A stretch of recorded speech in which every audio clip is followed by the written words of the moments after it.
Iran की सड़क पर जब एक महिला एक हाथ में सिगरेट लेकर ईरान के सर्वोच्च नेता के पोस्टर को आग लगाती है तो यह तस्वीर 21वीं सदी के इतिहास से किताबों में दर्ज होने वाली तस्वीर बन जाती है। यह तस्वीर है जो बता रही है कि पोस्टर सिर्फ खामनोई का नहीं जल रहा, वो जो सिगरेट से धुआं निकल रहा है वो ईरान को जलाने वाला है। ईरान जल रहा है, तेहरान अस्त व्यस्त हो चुका है, अफरा तफरी चारों तरफ मची है, पुलिस के सायरन गूंज रहे हैं। इजराइल अमेरिका नजर गड़ाए बैठे हैं कि बस मौका मिले और खामनेई के साथ वही कर दें जो वेनेजुएला में मादुरो के साथ किया था। लेकिन इस अगर मगर के बीच में एक तस्वीर आती है, एक महिला की जो तूफान के बीच में पत्थर जैसी है, चेहरे पर नकाब नहीं, खुले बाल, और फिर सिगरेट से अयतुल्लाह खामनेई का पोस्टर जलाती है।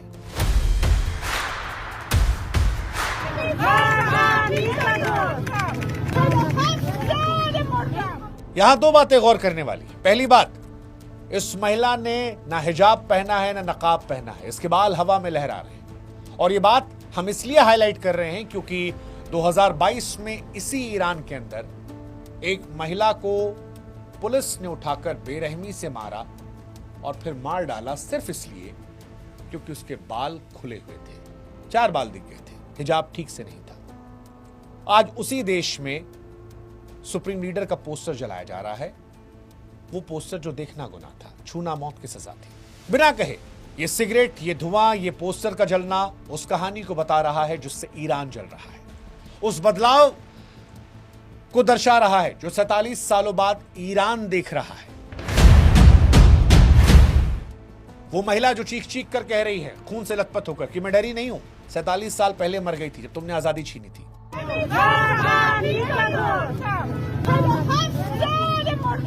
अब डर खत्म हो गया है।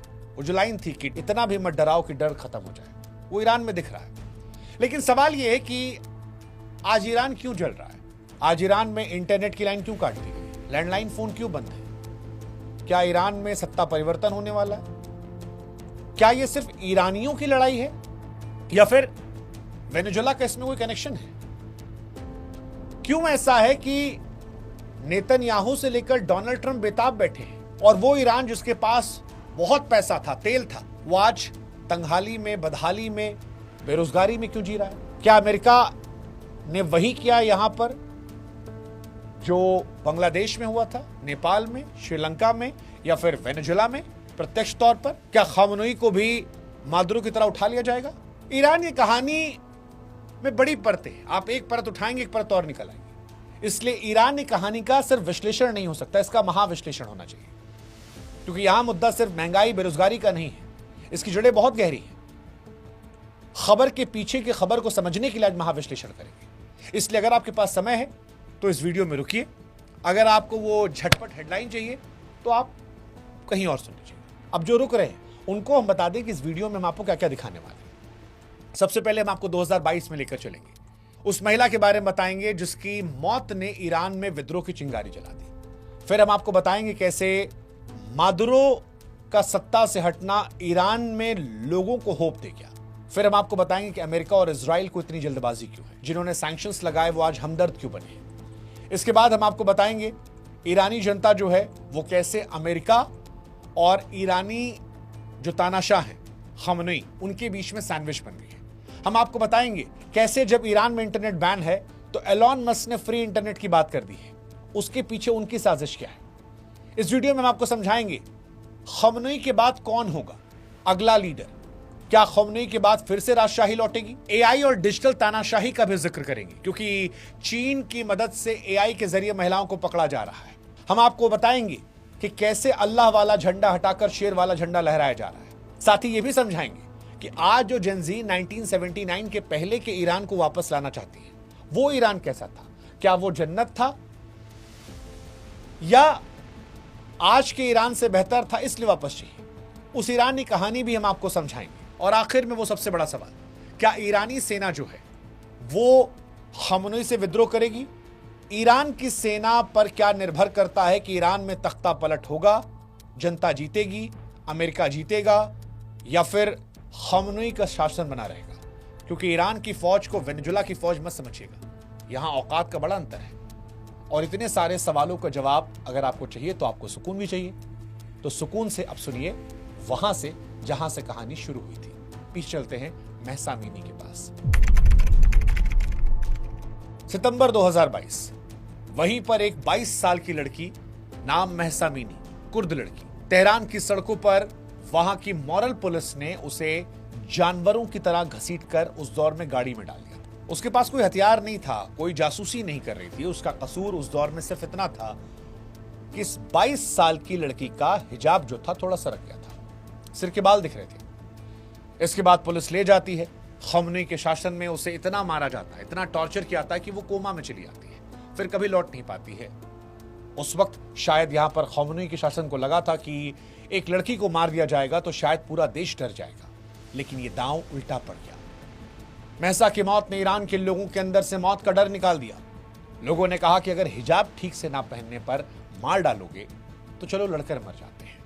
और आज 2026 में जब एक लड़की खुले बालों में बिना डर के सिगरेट लेकर उस पोस्टर को जला रही है, तो मानो दुनिया को यह लग रहा है कि महसा अमीनी की रूह जिंदा है, हर उस ईरानी में जिसे उस दिन तकलीफ हुई थी।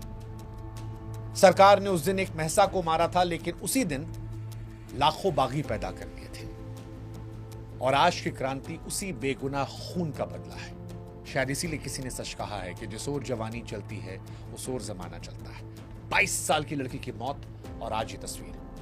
हालांकि वो चिंगारी थी, पहली माचिस थी। आज जो आग लगी है उसमें पेट्रोल डाला गया है 7 समंदर पार वेनेजुला में जली आग से। वेनेजुला में मादुरो का शासन था, उसके पास रूस और चीन का समर्थन था। रूस और चीन ईरान को भी समर्थन देते हैं। लेकिन जब ईरान के लोगों ने देखा कि वहां पर लोग जश्न मना रहे हैं और पुलिस उन्हें मार पीट नहीं रही है, तो उन्हें हिम्मत मिल गई। ईरान में वैसे तो टीवी, सोशल मीडिया को बैन करने की कोशिश हुई है, लेकिन वीपीएन हर जगह चलता है और उसी के जरिए ये सारी जानकारियां सामने आई। जब जानकारी आई तो पुराना भ्रम टूटा और हिम्मत बढ़ी। और उनके जहन में सवाल आया कि अगर वेनेजुला में ये हो सकता है तो तेहरान में क्यों नहीं? अगर मादुरो को भगाया जा सकता है तो फिर खामनेई को क्यों नहीं? वेनेजुला ने ईरानियों को सबूत दिया। इसे मनोवैज्ञानिक जीत कहा जाता है, जिसमें यकीन होने लगा कि पत्थर की दीवारें भी गिर सकती हैं। और यहां पर साथ मिला अमेरिका का, क्योंकि यह क्रांति जो है वो सिर्फ अंदर के गुस्से की नहीं है, इसे बाहर से भी बहुत समझदारी और रणनीति के साथ हवा दी। और इसके पीछे एक बहुत बड़ी वजह है अमेरिका इजराइल की ईरान से दुश्मनी। वो दुश्मनी जो परमाणु बम की वजह से रही, क्योंकि ईरान के अंदर लोगों की क्रांति पिछले 3-4 सालों से चल रही है। लेकिन आज के दौर में जो अमेरिका या इजराइल इतना ज्यादा हितैषी बन गया है या इतनी जल्दबाजी में है, अगर आपके जहन में यह सवाल है तो उसका जवाब है परमाणु बम। जानकारी बताते हैं कि ईरान परमाणु बम बनाने के बेहद करीब पहुंच गया। इजराइल, अमेरिका जानते हैं कि अगर खामनेई के हाथ में परमाणु बम आ गया तो फिर इनके शासन को गिराना नामुमकिन हो जाएगा। जैसे उत्तर कोरिया में किम जोंग उन के शासन को कोई नहीं छू सकता, ना वहां की आवाम ना अमेरिका।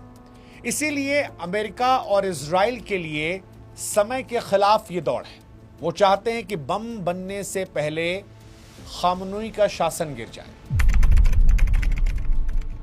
इसीलिए इजराइल के प्रधानमंत्री बेंजामिन नेतन्याहू ने सारे प्रोटोकॉल को तोड़ दिया और वीडियो जारी करके कहा कि ईरान की जनता सुने, आप जिस दिन आप आजाद होंगे हम आपके दोस्त होंगे, इजराइल आपके साथ खड़ा है, आप संघर्ष कीजिए। अमेरिका बार बार कह रहा है कि अगर ईरानी लोगों के साथ बर्बरता हुई तो हम वहां पर कूद पड़ेंगे। यहां पर यह सिर्फ दोस्ती का पैगाम नहीं है, यह ईरान की फौज को इनडायरेक्टली एक मैसेज है कि खबरदार, अगर खामनेई कहने पर तुमने मारा, हम आएंगे, हम जनता के साथ हो जाएंगे, तुमको मारेंगे। बेहतर है तुम जनता के साथ हो जाओ वरना मारे जाओगे। आपको याद होगा वेनेजुला में भी अमेरिका ने ऐसे ही किया था। वहां के शासन को, वहां के प्रशासन को, विपक्ष के नेताओं को, फौज को पैसा दिया गया था और एक धमकी दी गई थी कि या तो हमारी तरफ हो जाओ, नहीं तो जब हम आएंगे तो हम तुम पर अटैक करेंगे, तुम्हें हराएंगे और उसके बाद तुम्हें युद्धबंदी बनाकर फांसी के तख्त पर चढ़ा देंगे।